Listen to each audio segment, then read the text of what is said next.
We're being joined tonight all the way from Ilorin by a good friend of ours, Kuti, who is a journalist of repute. Dari, thank you so much. Always a pleasure to see you. Now, for me, I thought this was no surprises, losing to a team of the caliber of Egypt. They are 9-time African champions. They won this tournament 3 times consecutively. So there is no shame in losing to Egypt, right? Definitely, there's no shame losing to Egypt. Egypt are currently number 1 in Africa. And when you look at the caliber of players we have playing for Egypt, they play outside North Africa. Some of them play in France. Some of them also play in the Italian league. So when you look at the margin, it was no surprise. Like I said earlier, Nigeria lost to Egypt in the quarterfinals of the 2018 African Games, and since then, and we lost to their Team C. When you look at the Egyptian team, give it to them anytime, any day. I'm just sad that the team we beat in the first round, that is Algeria, are already through to the semi-finals of this competition. Assuming we came second in this competition, there's a huge probability that we would have been in the semi-final, but all is all good. Because this is a gradual process for Nigeria in this tournament. We should not forget that last year, Nigeria finished 9th position at the African Men's Senior Championship, and now being in the 8th to 9th in this year's tournament is a great improvement. And if we play our cards very well, if we win our last 2 games, that's the 5th to 10th category, will definitely be at the World Championships. But Darren, I mean, these 3 countries, Egypt, Tunisia, Algeria, have won every single men's handball championship on the African continent, every single one. And Nigeria has never made it to the podium. There are those who are saying that, look, maybe we should just give up and just leave it to the North Africans, right? Because we have we cannot. Okay, we cannot give up now, because if you look at this team, the only older player in this team is the captain. That is Steven. When you look at the combination of the team, from Toby Farouk is under 23. When you look at Hakim Salami is under 23. If you look at John Shagari is under 23. If you look at the player of Aziz is under 23. 80% of these players were boys that graduated from the under 18 national team to the senior national team. So these boys, they definitely have a very, very long time to, I believe, in the next 4 to 5 years, we should be on the podium finish, and we just need little more time. You are definitely hoping against it, because Nigeria has never finished on the podium. The best we've had is a 4th place. But I think Wale has a question for you. Yeah, I mean, it looks like we might have a rematch with Angola again if we do big Guinea in the classification. I think Guinea is winnable, though. But I wanted to ask Dari, how much of an imprint has the Handball League right here in Nigeria had on this Golden Arrows team? I can still see a lot of foreign-based players. We're relying on them. But at what point? 14 of the 16 matches. So at what point, at what stage in terms of the maturity, are we going to see players from our league also play a vital role in this Golden Arrows squad? Well, if you look at the team, most of them are products of the Nigerian, the Handball League. Toby Farouk started from Confluence Shooters.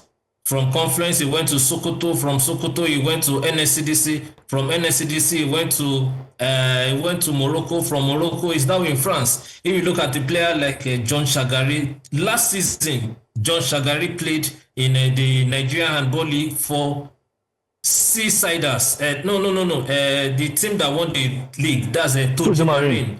He was there before going to Benin Republic. When you look at the likes of Aziz too, Aziz was in Toji Marine before he went to France. So when you look at the combination of this team, most of them came from the Premier League outside. It's just like the Nigeria Professional Football League. When these players are doing well, they move out to the country. But I can tell you for sure that the Nigerian Handball League is producing players every season. One of our boys just went to the Bulgarian League. That is Daniel Bilo. Last season, He was in the Toje Marine team. This season is already in Bulgaria. So the league is producing players. What we need is these players that will play in elite league so that we'll be able to have much of them, put them together and win the league. I believe it's winnable because the players are already becoming very, very matured. Okay, we'll take a very, very short break now. Daryl will be right back with the rest of this very entertaining conversation. This is still Game On here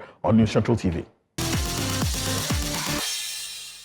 Staying tuned, you're still watching Game On here on News Central TV. We still have Dari Kuti with us, who's an expert in ball games. Dari, thank you so much for staying tuned. Just before we let you go, I think it's very important that we speak about the future of the Nigerian handball. We have the former president of the Nigerian Handball Federation right here in this studio, and he was telling us that the future of Nigerian handball has to do with changing the physiognomy of the players, that the modern handball players that you see now basically look like swimmers or basketball players, long wingspan, tall players, 6'2", 6'+. Is that the future? Do you agree with him, or do you feel that the smaller, more nimble, more mobile players still have a place in the future of Nigerian handball? Ball games, including basketball, volleyball, and handball, we all need top players. It's unfortunate that we short people no longer have a place in ball games. Handball, if you look at the Algerian team, if you look at the Congolese, the DR Congo team, most of them are huge.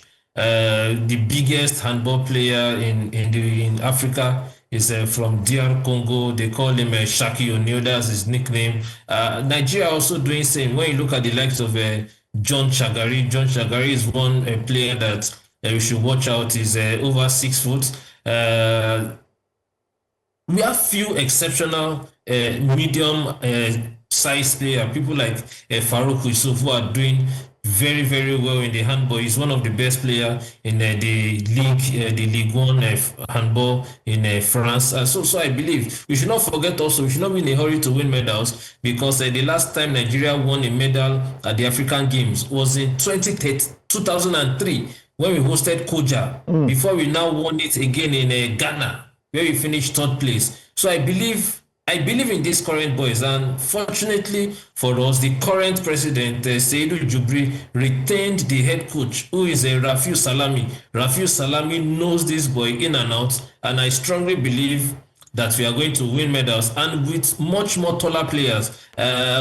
What Rafiu Salami just needs to do is, when the league resumes, that's the handball league, the taller players who are younger boys, because younger players are the ones that play the handball now. If you look at sports these days, at the age of 17, 18, you're already at your peak. So I believe taller players can do the magic for us, and the league is also going to be a very, very suitable place for us to select these boys. My commiserations, Dari. The fact that shorter players like you, or vertically challenged players like you, will not have a future in Nigeria's handball system. But Dari Kuti, good friend of the house, thank you so much for joining us tonight on Game On. It's always a pleasure to have you on the show. We'll be reaching out to you. Hopefully, if Nigeria wins the 5th place and eventually qualifies for the IHF World Championships in Germany next year. Thank you so much, Dari.